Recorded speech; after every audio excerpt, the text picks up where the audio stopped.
There's a little bit of both. Yeah. Like at the moment, I'm hating tequila. No, I'm in my tequila season right now. Everyone's in their tequila. So I'm just like, everyone's just asking for tequila. We're basic. What's your beef with the Long Island iced tea? It's basically just everything and Coke. Yeah. It's like, you don't taste gin, you don't taste vodka, you don't taste triple sec, you don't taste tequila. Grow up. Yeah, just pick one thing, make it a double, add the Coke. Put some smoke in the glass or have something that opens that has smoke. People immediately like, whoa, it's that one like magical experience where like the magician pulls a rabbit out of that. Yeah.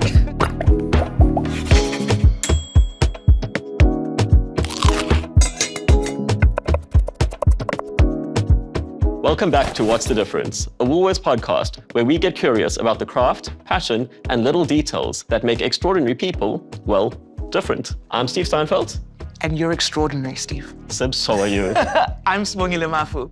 It's so good to be here with you, but also I'm so excited. I am so excited too. Happy hour. Yes, happy hour. It's happy hour on What's the Difference. Yes, we are stepping into the world of cocktails today.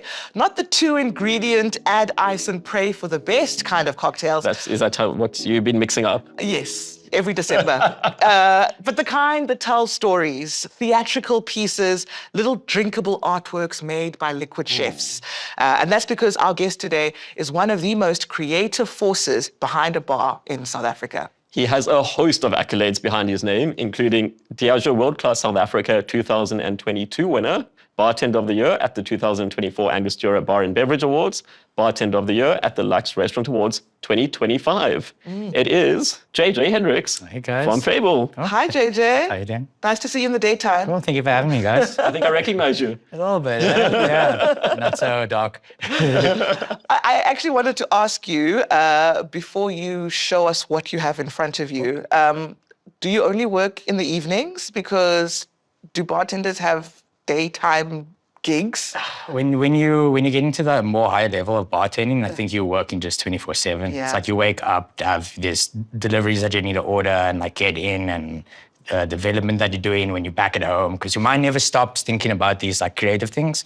You can't just put a pause on it. So whenever you have the idea, you're always busy with something. So you just have to allocate that time of when you want to sleep, basically. All right. Figure out your own sleep schedule. Yeah. Fair. Fair enough. Okay. Yeah, it's like podcast hosts. So Yeah. we do the same. We work all day, all day. Day and night. Usually we bring the gifts to the guests that come and visit us, and we call it snack and yap. We'll bring out some snacks and we'll yap. But you Yeah, for the have, first time, a guest is blessing us. Right. and we're workshopping a name. Yeah. Sip and Quip seems to be quite popular. Sip and Quip. And Quip. Is that what we're going with? I think so. I like it. As you know, this segment is because W Cellar Yes. stocks spirits Of course. in addition to wine. Absolutely. I know wine's your thing. It is, absolutely. And Spirits cocktails. too. Yeah. And cocktails. Oh, then you're covered. Exactly. So what do you have in what front have of you there, JJ? Cool. So this is one of the drinks from our new menu. It's called the Diamond Serpent. It's a gin-based cocktail. It contains Tanqueray 10, very citrus forward. There's a bit of apple and rocket cordial, like arugula. Yeah. So nice and peppery, a little bit of Haneport, which is a fortified wine, very fruity, and then just finish with some pastis. Gives you a nice licorice note. It's a French liqueur. And then we garnished with a apple crystal candy. It's actually like a Japanese candy called a kohakuto, which is just like a form of gelatin that they called agar, which they mix with sugar and some juice, and then they crystallize the entire thing so it looks like a diamond. So it should be quite like a nice spirit-forward, fresh, almost herbaceous, peppery kind of cocktail with a little bit of a fruit note. As it waters down, you'll get a lot more fruit coming through there. I mean, it's a beautiful cocktail to begin with. So fresh. Firstly, the ice. Hello. We forgot the ice. It is a crystal clear block of ice. Yeah. Yeah.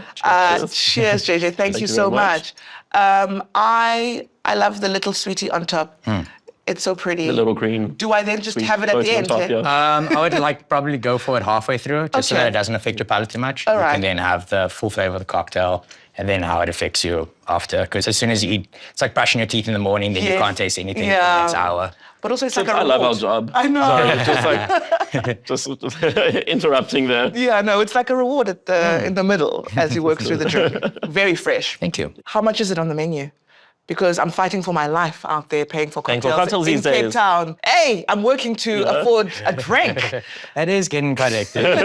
There's a lot of work that goes into a lot of the cocktails. Also, people disregard like the level of spirits that you're actually using. Yeah. When you're using something of higher quality, it's not just like Premium spirits. Yeah, brandy and Coke and stuff. You're paying for an experience more than just a drink as well. Yeah. That's I think the main thing. Do people come to you and say, JJ, you're taking my salary, man? Like, and how do you deal with that? Most of the time, we just shift them over to like classic cocktails, Yeah. something simple. Like I feel you can't always be going out having these experiences daily. Yes. Sometimes you just want to. You shouldn't be. I can't afford to either. Yeah. But yeah, like there's nothing wrong with having just a good margarita or enjoying a beer. Yes. I mean, we try not to like judge people based on what they drinks because at the end of the day, they come into your venue just to enjoy themselves. So if you can offer what they want, that's exactly I feel like is expected. I mean, what's also cool about your menu is they've got a 3-tier cocktail system. So like if you just like after work drinks, you can have one spirit.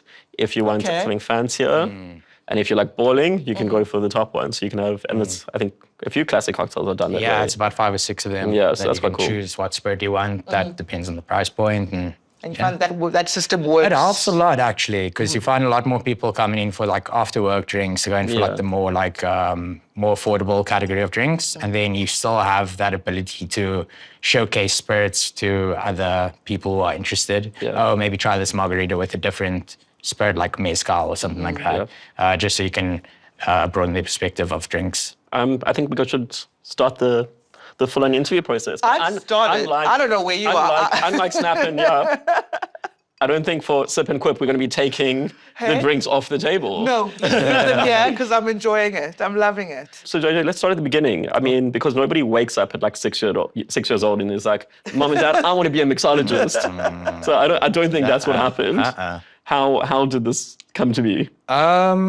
So I was in the process of like studying, as most people go through that route. My parents really pushed me into like engineering as a choice. Like, that my dad comes from an engineering background. He went Engineering, it's accounting, it's law. And I eventually picked up bartending in my like 2nd or 3rd year, just at like a random like sports bar, brandy and Coke, draft beer, shots, nothing too like serious. And I eventually dropped out of my university degree just to kind of take a break and see, okay, cool. Like, I don't see bartending as the way. I don't see engineering as the way. I'm just going to take a break and figure out what's my next step. But as I continued with bartending, it just kind of like captured me. Like I really fell in love with it. I'm very like introverted. I'm a lot more out of my shell now than what I used to be. Because the job requires. Yeah, you can't just stay quiet and You're a not therapist, ask for JJ. people. Yeah. Come to me with all your problems. And then right around COVID, when everything got shut down, I put in all my effort into like studying and researching like classic cocktails, techniques, found out about competitions.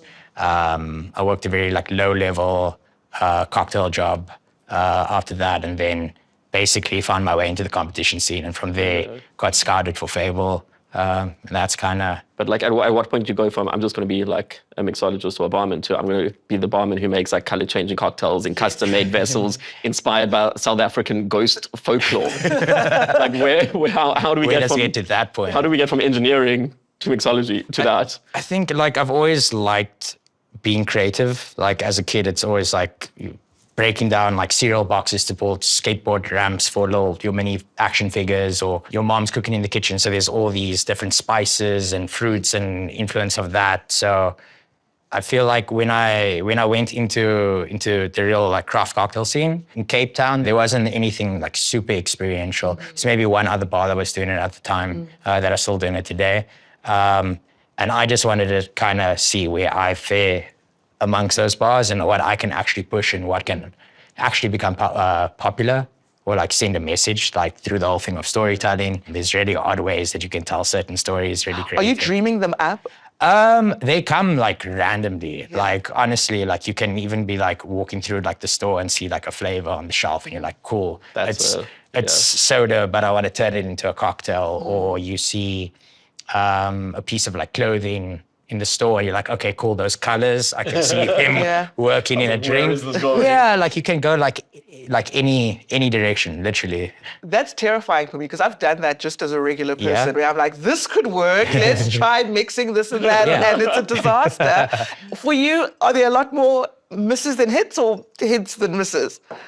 I feel like there's a lot more misses than hits. There's so much testing that like you require like, even like, for example, like this drink, there's like 2 different like components that have to be made. You have to test each of those components and then you have to test them together and see if they work and adjust like acids and all these things. So sometimes you're making a drink, you're making like 14 different versions of it to just get the right balance. It's giving mad scientists. Yeah. Are you like in the lab, just manic? Yeah, that's what I was about to ask, because it's like also like you're kind of, I don't want to say chef, but you're cooking. I mean, you're making syrups. You just made custom Japanese candy. It's a little green. I don't even know crystal what candy. shape it is. Crystal candy. It looks like a crystal. Yeah, that sounds right on top of our drink. I originally wanted to be a chef when I was a kid. So I like growing up watching a lot of cooking shows, being involved with like a lot of baking at home. Like I always enjoyed that side of things. So then when I figured out you could put it into cocktails, that's when I just kind of went like all in. And when you were entering the competitions and winning the competitions, were you kind of sensing, okay, I'm really good at this? You're literally being scouted by Fable. And was that the moment you're like, okay, this is the trajectory of my life now? Yeah, because like in the beginning, your parents are going from, oh, my son's studying to be an engineer to, oh, he makes people drunk for a living. So how did they react to that conversation? They were like, okay, cool, as long as you're still looking for something else. Okay. Yeah. But as soon as the competitions came, then we really like, the first one that I won, I'm like, it's your first competition. You should be like struggling to get like through things. I'm like, I think I actually have a bit of a knack for it. And then just continued from there. My parents also like once they saw the competitions happening. Parents have a trophy. They have trophy and they as soon as also the travel opportunities that you get from it, they get jealous from that. And okay, you might be doing something right. Would engineering have taken me to Japan? Maybe. Less likely. And is there one drink that you've made that you think, I'll never top this? This is a work of art. This is perfection. This is my magnum opus. I mean, you're still so young. But I have one drink from our like favorite section, like one of our all-time favorite drinks. I honestly don't like the drink, but it's like the #1 seller. It was called the Castle of Good Hope. Now it's called the one with the handcuffs. It's basically a highball in one of those beer Stein mugs, and you get handcuffed with fluffy handcuffs to the drink. It's got a really bright fruit-flavored foam on the top. Very simple, very playful, very like smashable. But just the interactivity with it, people just love it. Like they'll walk into the bar without even looking at the menu. It's like, I just want that one I saw online with the love handcuffs. a handcuff, I guess. I don't know. Also, it's like a musician who has like a #1 hit single, and it's their least favorite song out of the discography. But everyone at the concert's like we want that one. Play that one. That's the drink for you. Literally. It's painful. And it's still the most ordered cocktail. I think it's the second most ordered at the moment. Paintbrush is definitely still #1. That will always. Talk me through the paintbrush. Sorry. So we're in Fable Open in 2020. The first drink on the menu was a drink called the Krunendal Lover. That eventually got changed to the one with the paintbrush just because of everyone usually goes for what's recognizable to name it. Right. So like this would be the one with the diamond. Sure. Yeah. So the one with the paintbrush is just a simple gin cocktail, gin layered with some lychee syrup infused with hibiscus, some soda and citrus, and then there's a paintbrush that's spiked with some edible blue glitter. Okay. You mix the two, and then it just forms this like shimmery mixing kind of motion, very Instagrammable. People love an Instagram moment, so yeah. There's this fine line between creativity and gimmicks. Yeah. And like you often lean into the gimmick with creativity, like. And you still make a delicious cocktail out of it, which I guess is the goal, right? The goal is always like try to get the cocktail like on point, get it great, but like the we're known for our serves, the presentation. So that's obviously a big effort that we like put into our drinks. Yeah, just how it looks. And it's a quite unserious in the bar world. Yeah, but they're still serious cocktails. They're serious back of house, but in the front it's very relaxed, easygoing. Yeah. And what's your favorite story associated with a drink you've made? So you're now on chapter 3. We on chapter 3 at the moment. So each, let me explain. Please do. Yeah, so there've been 3 chapters, of different stories of South African law. Sure. Or Western Cape law, if I'm not mistaken. South African. South African, yeah. okay, yeah. And each drink on that chapter is inspired by a different tale. Okay. So you really do take us on a he's bit now of on a chapter magic 3. carpet ride. Yeah. Yeah. So what was this one we're having now? This one is called the Diamond Serpent. The original name of the story is called the Grootslang.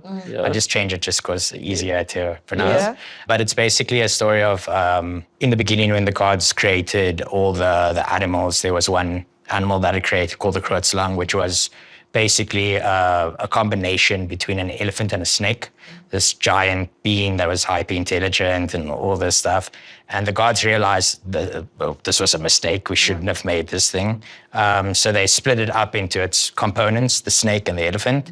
However, one managed to get away and escape.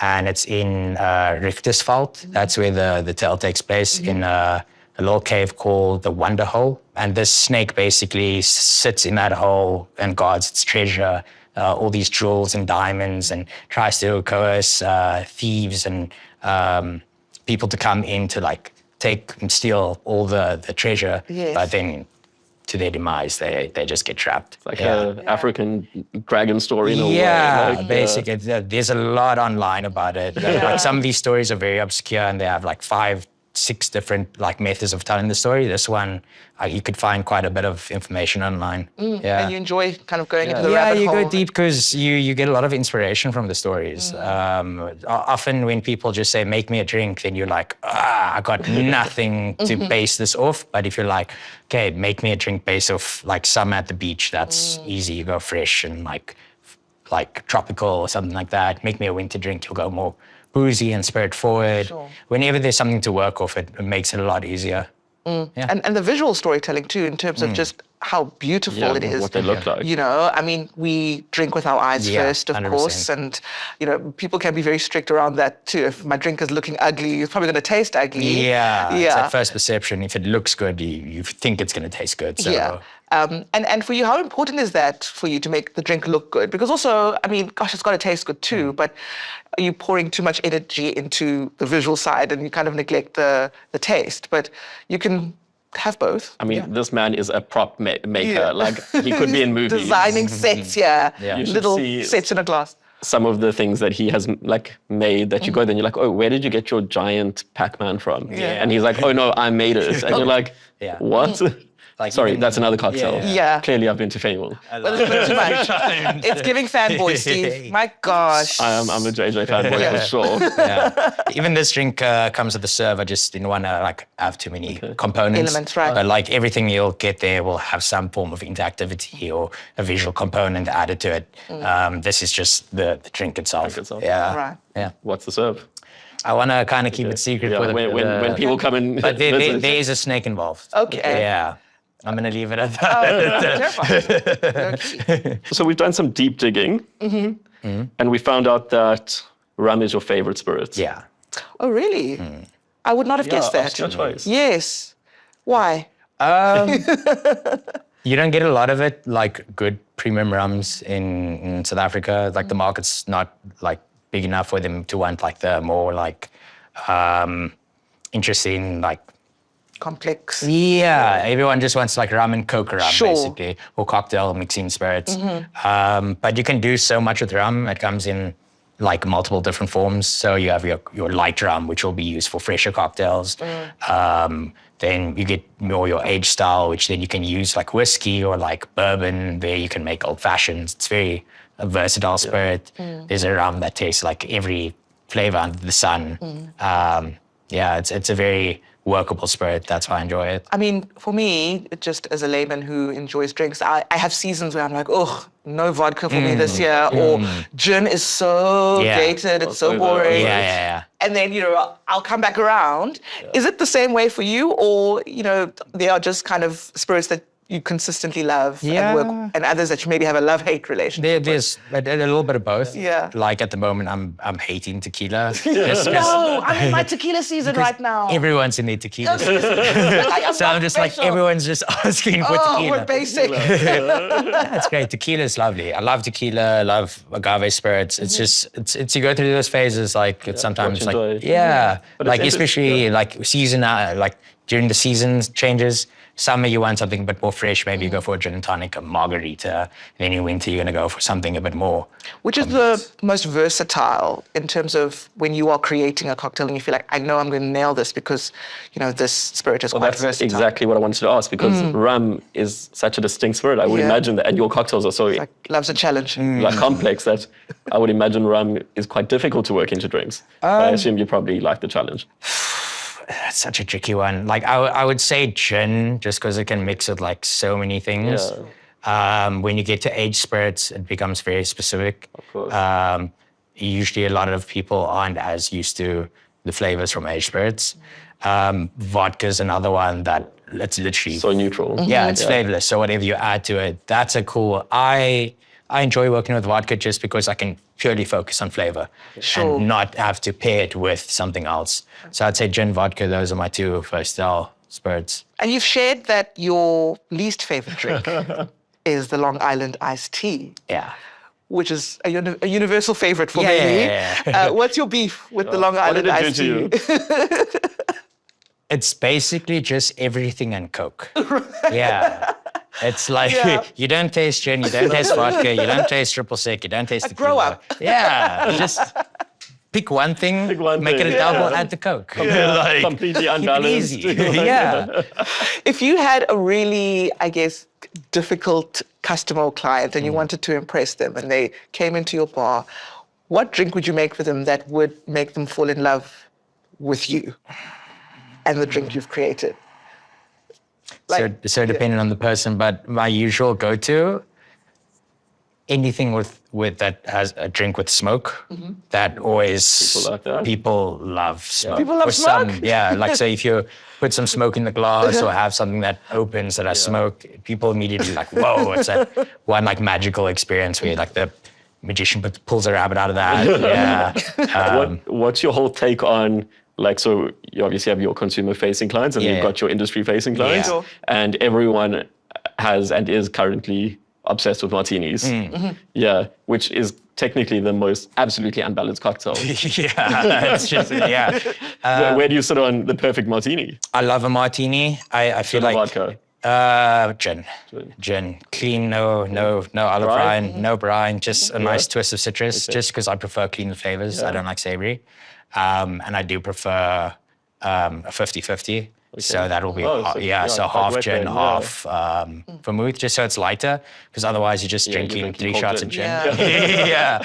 I see no problem.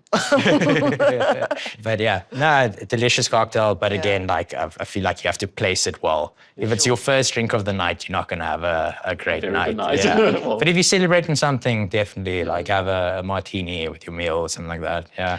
I mean, you've certainly made the Cape Town cocktail scene, bar scene, a lot more exciting, and it's great to be able to enjoy what you do. But looking around the world, which cities or countries are doing really cool things that you're keeping an eye on?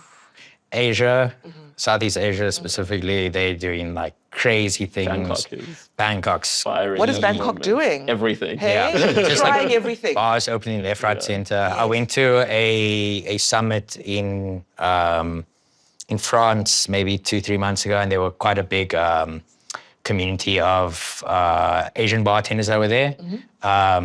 And while talking to them, they're like, "Yeah, no, we've got 5 bars, we've got 3 bars, because they're just opening them up. Sure. Like you open up a 20-seater venue. That's a demand. that Yeah, people there's want people more there. bars. So if you're gonna open the bar, you know it's gonna be busy either way. So just open these small bars, small concepts, try out different things until you get it right. And I think that's also why they've got such a massive industry as well. A lot of bartenders that actually compete and put a lot of effort into things. So I think that's also just like Asian tradition. Like they're very like disciplined. So Precision of yeah, things, so there's quite cool things happening there. But I think on a local level, we're doing really well. Local I think level, our in the past- well, even let's go continental. Yeah. I think Africa is certainly on the rise. Yeah. Where do you think we're currently standing or headed? What's your view on the industry? I think, especially over the past 2 years, there's been a lot of like festivals and guest shifts and takeovers. So a lot of people are noticing what South Africa is doing.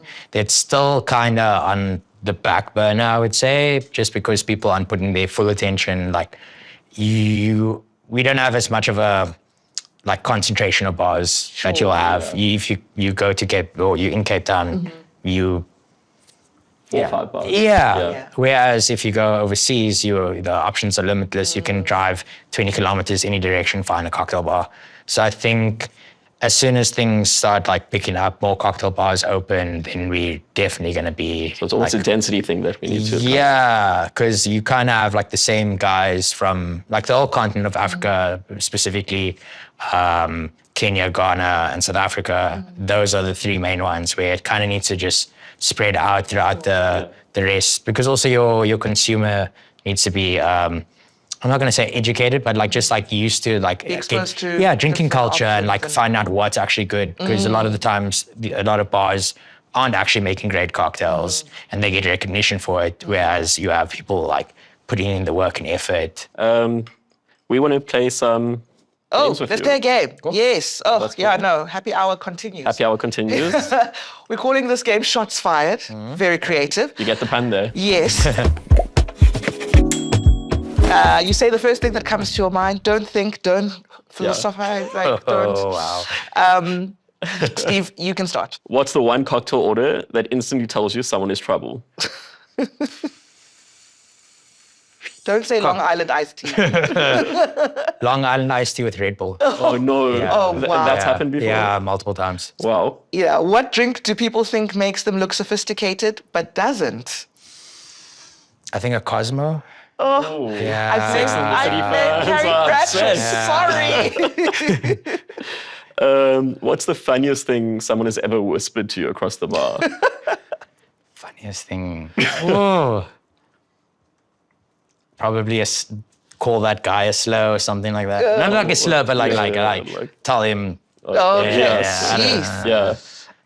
For those listening, JJ just made some, he hinted at some hand gestures. Okay. Yeah. Gotcha. We see some That would be weird stuff. censored. Yeah.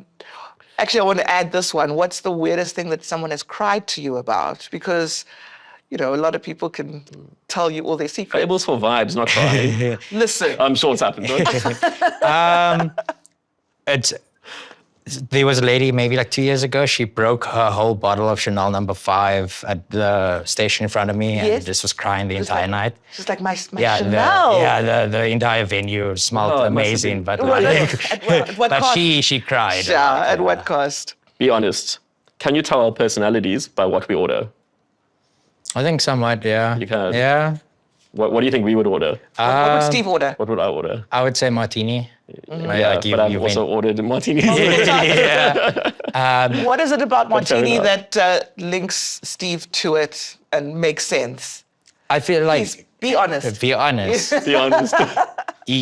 whenever I speak to Steve, I feel like you talk a lot about travel. So Yeah. I feel like the people who are well-traveled usually go for like those quite punchy, boozy drinks, because you've tried like quite All a few of them. things. Yeah. Fair shot. That's yeah. Without knowing too much about me, what do Yeah. you think that I would order? I did say I'm in my tequila era. Yeah, therefore I'd immediately either go Paloma or Margarita. Guilty. Yeah. On Yeah. the spot. Yeah. Who needs therapists? Exactly. We've got JJ. What's the one bar trend you wish would disappear forever? Glitter in cocktails. Glitter's tired. It's their top-selling cocktail.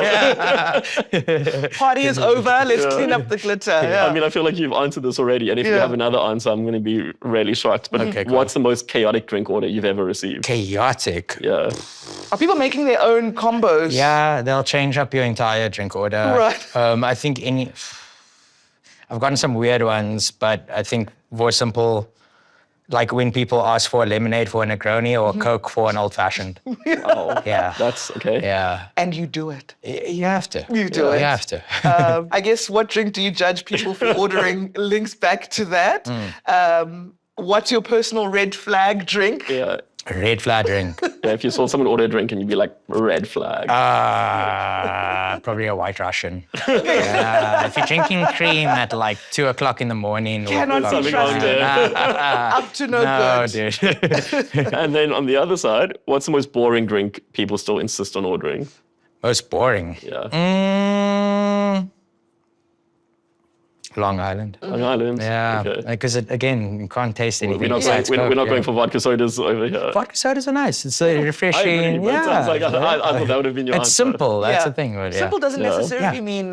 mean bad. Yeah, exactly. Except when it's a Long Island. Yeah. Thank you, JJ. We have cold seat We have the coming. cold tea coming up. I mean, Which, JJ's already bought the ice. Exactly. But it's So about to get a whole lot colder. this is the perfect Super environment. cheesy today. Perfect environment for you, JJ, because we will bring in someone from Woolies to answer the hard-hitting questions. It's going to get cold in here, like the Woolies fridge.